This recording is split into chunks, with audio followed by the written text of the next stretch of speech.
Nandito na kami ni Moby sa Carriedo Station. Nag-LRT lang kami going to Quiapo. Dahil magpapagawa si Moby ng salamin sa mata. Kasi sabi, ang sa Quiapo daw may maraming maganda at mura na optical shops. Kaya i-check natin. Ito na ang Quiapo. Parang iba yung Quiapo na napuntahan namin ni Joy dati. Parang malapit sa simbahan. Pero sabi ni Moby, Quiapo na rin daw to. Ayan ang Isita, no? Dati pinupuntahan namin yan ng mama ko.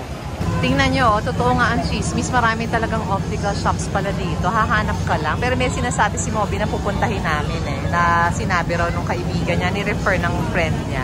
Plaza Miranda. Imagine na nakarating na naman ako kung saan-saan. Plaza Miranda, naririnig ko yan somewhere. Hindi ko lang alam kung saan ko naririnig. Basta parang familiar. Sounds familiar. Ayun naman ang Carriedo Center. Tsaka yun may optical clinic din doon. Ang daming optical shops dito. Kaya dapat pala talaga dito magpagawa ng salamin. Ma-try nga. Subukan ko kung makapagpagawa rin ako today. Meron. Madami talaga dito. Kaya lang kailangan siguro meron ka ding kilala or alam kung saan kami pupunta. Si Moby may alam naman siya. Kaya yun ang pupuntahan namin. Oh, street food. Wow, ang sarap. Ang sarap, kapatid. Oh. Kaya lang, di pa kami gugutom eh. Ito sa Paterno Street, napakarami. Ayan o, Lux Vision Care. Ayun pa, SOE Eye Clinic, Acevedo Optical. At kung ano-ano pang optical shops. Marami. Hahanap lang kayo dito ng magka-canvas lang kayo. Tsaka mag-check kung ano yung may magugustuhan kayong frame. Maraming sasakyan dito na ganyan, no? Going to Binondo and Divisoria. Sabi ko kay Mob, mag-inquire muna sa iba bago namin puntahan yung shop eh. Kasi baka naman mas mura pa dito sa iba. Grand Optical, pero hindi namin makita. Nasa Paterno Street, pero hindi pa namin makita. Hinahanap pa namin ngayon. Nakalagay pa promo, $3.99 single vision. O, diba? May spectacle makers. Mukhang dito na lang kami. Hindi namin makita eh. Ang dami, o, ayan o, promo, $3.99 single vision. We accept GCash naman, tsaka credit card, kaya pwede. Nandito kami sa may P. Gomez, napakarami rin. Ayan o, Angelo Optical Clinic. Tapos, ayun, Viñas, Classic. Tapos ito pa, Apo Nancy. Nakita na namin yung hinahanap namin. Ang problema, sarado siya. Yung Grand Image na sinasabing okay daw dyan. So, I think maghahanap kami ng iba pa. Napakarami. Ayan, sunod-sunod. Basquinas Optical, Jivica Optical, Sarah Jane Optical, TKR Optics, ito pa, Optica, Antiochos. At ayan, kung ano-ano pang mga optical shops. Napakarami in short. Ito na si Mob, magtatanong na siya. Sige, hanap ka ng frame mo. Sarado yung hinahanap namin. Kaya sa iba na lang tayo magtatanong. Dito tayo magtanong. Wala namang tao. Ang progressive nila, 2.5 lang. Bigo kami ni Moby, akala namin makakamura kami kasi 2.5 nga lang raw yung sa akin eh. Progressive na yun with transition. Kaso nang tinignan yung luma akong salamin, hindi raw pwede kasi mada-downgrade daw ako. Kasi yung salamin ko daw is, kino-cover niya wide eh, very wide. Kaya, pag nagamit ako nung ginawa nila dito, maninibago ko. Discomfort lang ang mararamdaman ko. Pero kung gusto ko namang gawan nila ako dito, pwede rin naman. Pero ang charge nila sa akin is 13.5. Hindi pala ako pwede dun sa 2.5. Yun ang sabi dito sa optical shop. Gamitin ko lang yung dalawa kong salamin na ginawa ng Owndays and Ideal Vision. Anyway, okay pa naman. Kaya ako lang naman gusto dito kasi akala ko nga makakamura kami. Pag yung mga regular lang, dito magandang magpagawa. Siguro reading glass o kaya kung gusto mo yung tipong gitna lang ang merong lens. Basilica at Dambana ni Jesus Nazareno. Ito ang Quiapo Church. Ang daming tao. Pero mas malala dito pag Friday, no kapatid? Friday is Quiapo Day. Ito na ang Quiapo. Ang daming tao. Ayan, ang daming food. Actually, hindi ko na alam kung nasan kami ni Mob. Niwasan namin yung daan dun sa may wet market eh. Kasi nga napakaraming tao.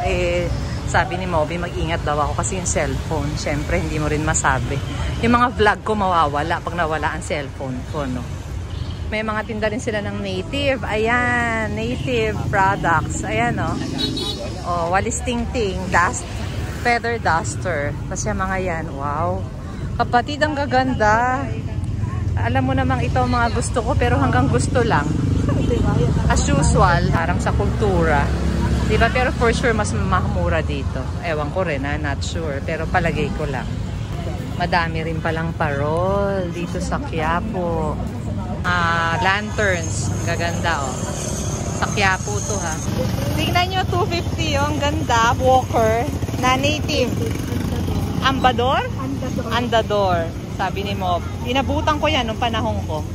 Madali daw matuto maglakad ang bata dyan, sabi ni Mob. Kesa daw sa mga walker. Ngayon yung mga modern. Quiapo ilalim pala to. Ayan, sabi ni Mami. Quiapo ilalim. Oh, nandito kami ngayon. Quiapo Bridge, nasa ilalim kami. Siyempre, ayan, nasa ilalim kami. Nandito lahat ng native products. Ayan, oh. Ang dami. Wow, nakakatuwa. Quiapo to, ha. Pero ingat lang siyempre sa cellphone. Ayan, ang Quiapo Bridge. Under kami. Ang daming mabibili. Kung kailangan nyo ng mga native pala, nandito pala lahat. Hindi lang sa... Saan pa ba? Doon sa pinuntahan kong huli, hindi lang sa Dapitan, hindi lang sa Kultura, ayan din. Sabi ni Moby, gumanda raw dito, luminis, umayos, sabi niya ha. Hindi raw ganito to dati. Ayan, ang ganda, no? Oh. Magkano ho to?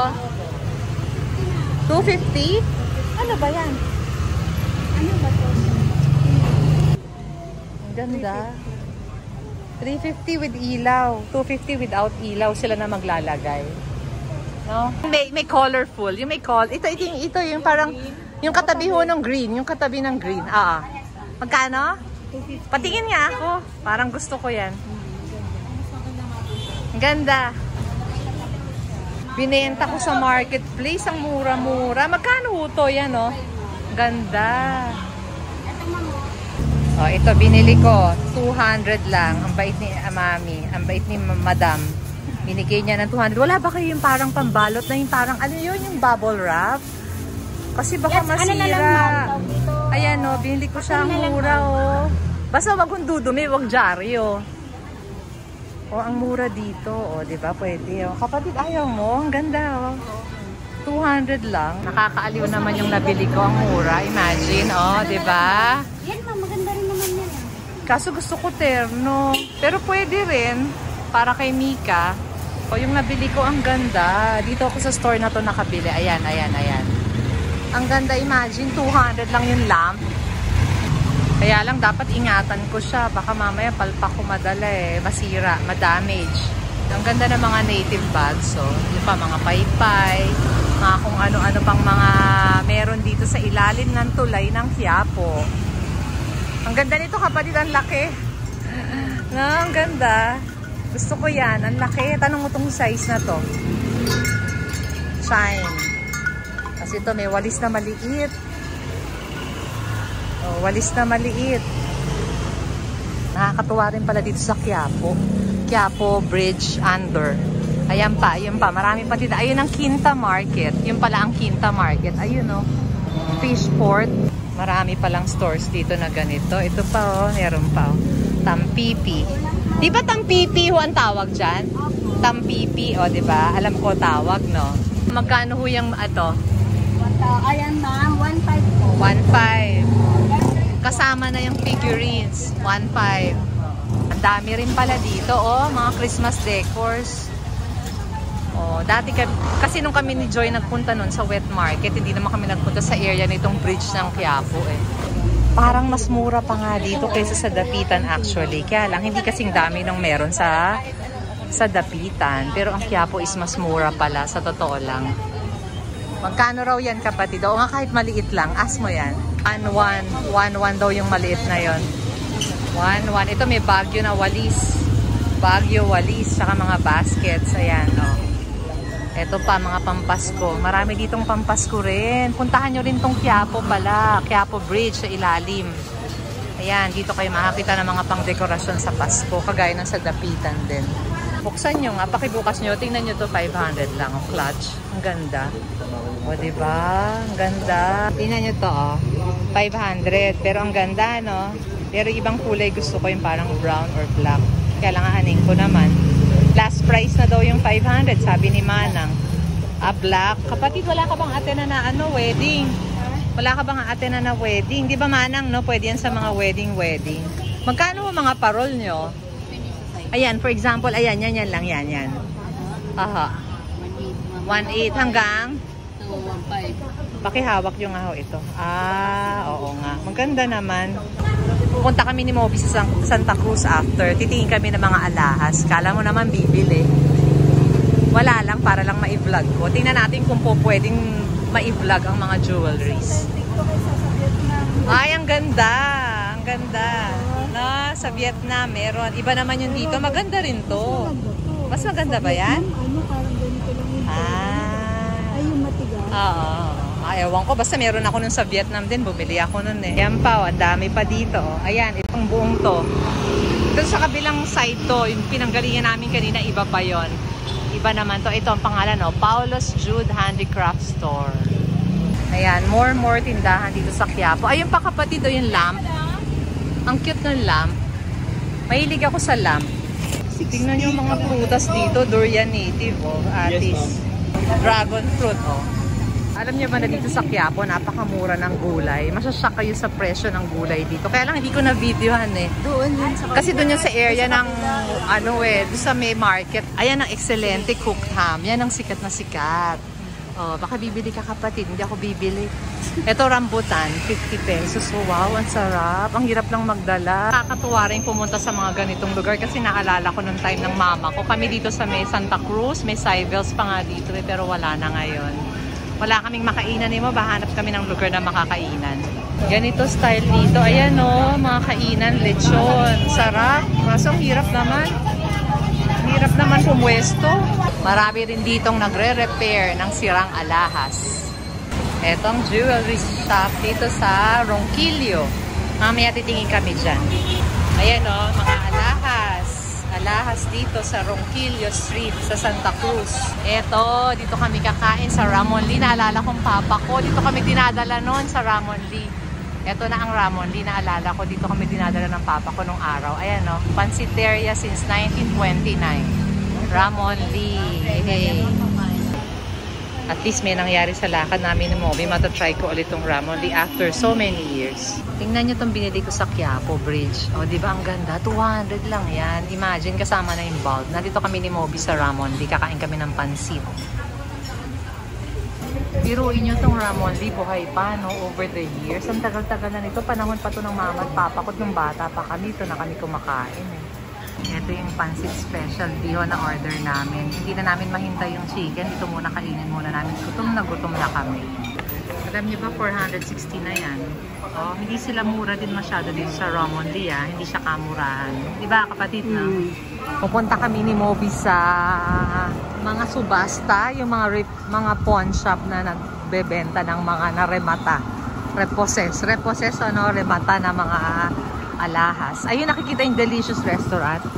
Alam mo sa Bicol, pag umuwi kami dati, merong masarap doon ang pangalan Delicious Restaurant. Ewan ko, baka branch to Ganun baka branch. Sheila, nandito ako ngayon sa Avenida. Ito yung pinaparis mo sa Mongkok. Nung nagpunta tayo sa Hong Kong. Ito ang Avenida. Sheila ang Mongkok ng Hong Kong.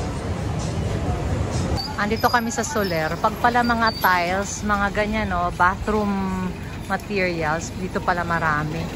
Dito kayo makakita kung saan kami ni Moby nakakarating. Ang cute ng kotse. Ganyan yung gusto ni Mika. Cute Ito sa Arangke Lumina lights. Pag kailangan nyo ng mga ilaw, dito pala marami. Grabe ang mahal ng gold na. Kailan lang 4,000 plus per gram. Ngayon nasa 5,500 per gram na pala. Grabe. Sarado yung mga pawn shop na may subasta. Sayang. Dahil Sunday pala sarado. Meron palang Baker's Fair dito sa Recto. Bibili kami ni Moby. Ayun ginagawa palang hopya. Ayan si Moby. Titingin ako ng tinapay. Bibili ako ng tinapay kasi masarap daw to. Though hindi ko pa siya natitikman pero sabi nga ni Ina okay daw yung hopya dito. Mga tinda sa Baker's Fair. Marami silang tinapay at masarap daw. Meron ito sa BF Paranaque. Sila Ina doon gusto Doon gustong bumili ng hopya.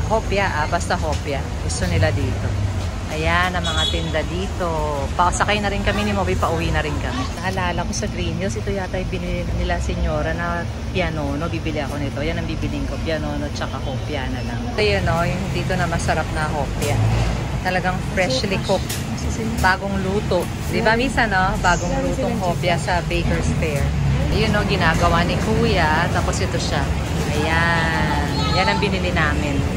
Bumili kami ni Moby. Bumili ako niyan pianono tsaka ng crinkles. Nandito kami sa ilalim ng ewan ko kung ano to. Nasa may recto kami. Tapos na kami bumili sa Baker's Fair. So, uwi na talaga at umaambo na. Thank you guys for watching. Sana naman makapag-subscribe kayo. Thank you, bye! So, andito na kami ni Moby sa LRT. Pupunta na ulit kami ng SM Sukat sa Dr. Santos Station. Nandun yung kotse ko. Medyo palpak yung aming lakad dahil yung sa optical shop hindi kami nakapagpagawa. Tsaka yung sa pawn shop naman ng mga subasta, wala, sarado dahil linggo. Tingnan nyo, ang wala nang sakayang LRT, ang saya. O, saya namin ni Moby. Kaming dalawa na lang. Kami na lang ang iahati dun sa Dr. A. Santos. And mabuti na lang umalis na kami ng recto kasi medyo nag-aambon na. Ayan o, medyo kulimlim na yung panahon. Papunta na kami ng SM Sukat. Doon naman namin itutuloy ang aming lakwatsa ni Moby. Hindi pa tapos ang lakwatsa